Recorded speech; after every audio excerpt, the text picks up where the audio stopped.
Hello everyone, आज के video में हम पढ़ने वाले हैं फ्रेडरिक एटेक्सिया के बारे में, जहाँ पे मैं आपको इसकी definition, etiology, clinical feature, pathogenesis, course and prognosis and investigation के बारे में बताऊंगी। ये आपके यूनिवर्सिटी एग्जामिनेशन के पॉइंट ऑफ व्यू से काफ़ी इंपॉर्टेंट टॉपिक है।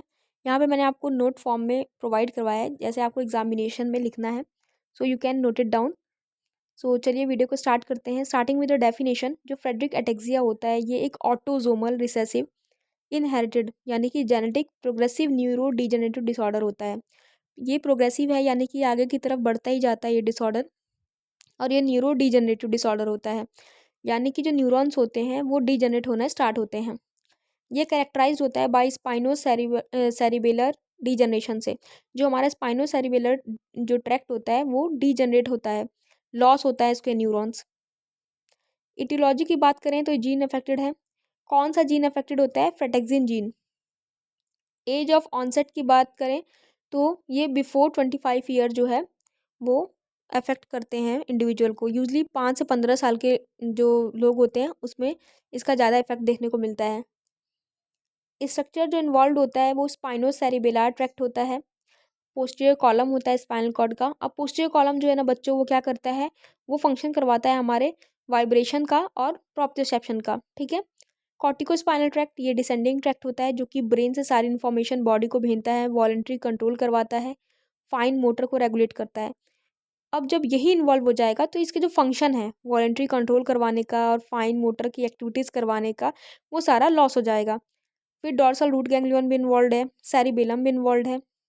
बात करें पैथोजेनेसिस की तो degeneration of स्पाइनो cerebellar tract and posterior column corticospinal tract की वजह से मिक्स्ड अटैक्सिया देखने को मिलेगा। क्लिनिकल फीचर की बात करें तो क्लिनिकल फीचर में लिम्ब अटैक्सिया, डिसआर्थिया यानी कि difficulty in speaking, loss of vibration and proprioception, patient को वाइब्रेशन का और जॉइंट सेंस का कुछ पता नहीं चलेगा।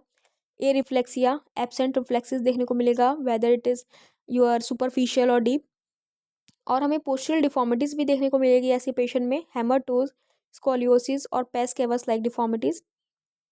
और एक कॉम्प्लिकेशन भी देखने को मिलता है जो है हाइपरट्रॉफिक कार्डियोमायोपैथी, जो कि ऐसे पेशेंट की डेथ का जो है वो इम्पॉर्टेंट कॉज बनता है। अब इन्वेस्टिगेशन क्या क्या करवाएंगे? जेनेटिक टेस्टिंग होगा, ईसीजी और इको होगा, नर्व कंडक्शन होगा और एमआरआई होगा। कोर्स एंड प्रोग्नोसिस की बात करें तो ये एक प्रोग्रेसिव डिसीज़ है, जैसे कि हमने डेफिनेशन में देखा था।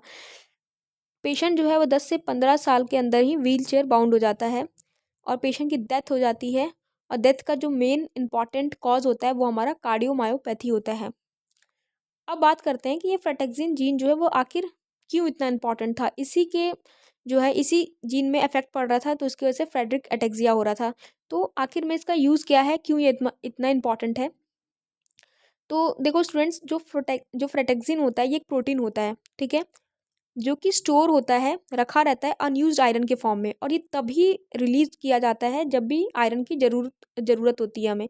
साथ ही ये आयरन के अमाउंट को भी माइटोकॉन्ड्रिया के अंदर कंट्रोल में रखता है। ठीक है। अगर फ्रेटेक्सिन जीन एब्सेंट होगा तो क्या होगा? आयरन जो है वो माइटोकॉन्ड्रिया में फ्रीली फ्लो करेंगे, और जब भी ये अनयूज्ड आयरन का कंटेंट बहुत ज़्यादा माइटोकॉन्ड्रिया में बढ़ जाएगा तो ऑक्सीडेटिव स्ट्रेस होगा। ठीक है। अब फ्रेटेक्सिन जीन नहीं है माइटोकॉन्ड्रिया के अंदर तो वो कंट्रोल आयरन को नहीं कर पा रहा है, जिसकी वजह से अनयूज्ड आयरन का कंटेंट बढ़ गया। अब क्योंकि आयरन का कंटेंट अनयूज बहुत ज़्यादा बढ़ चुका है तो माइटोकॉन्ड्रिया पे ऑक्सीडेटिव स्ट्रेस आएगा, और ये स्ट्रेस जो है वो डैमेज कर देगी माइटोकॉन्ड्रिया को और एटीपी प्रोडक्शन को स्लो डाउन कर देगी।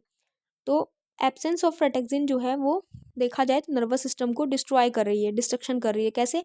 हमारे स्पाइनोसेरिबेलर जो ट्रैक्ट हैं उनका डिजेनरेशन होना स्टार्ट हो गया है, और फिर कॉर्टिको स्पाइनल ट्रैक्ट का डिजेनरेशन होना स्टार्ट हो गया है, तो इसलिए इसको एक न्यूरो डिजेनरेटिव डिसीज़ बोलते हैं। ठीक है। क्यों बोलते हैं, यहाँ से आपको समझ में आ जाना चाहिए, क्योंकि यहाँ पे फ्रेटेक्सिन जो है उसके एब्सेंट होने की वजह से डिस्ट्रॉय हो रहा है नर्वस सिस्टम, क्योंकि माइटोकॉन्ड्रिया के अंदर क्या हो रहा है, आयरन का कंटेंट कुछ ज़्यादा ही इंक्रीज हो रहा है, अनयूज्ड आयरन का कंटेंट। सो यहाँ पे मैंने आपको सब कुछ वीडियो में कवर कर लिया है। आई होप कि आपको ये वीडियो हेल्पफुल लगी होगी। So please do not forget to subscribe my channel, और अगर ये वीडियो पसंद आई हो तो do like, comment and share. Thank you so much for watching this video.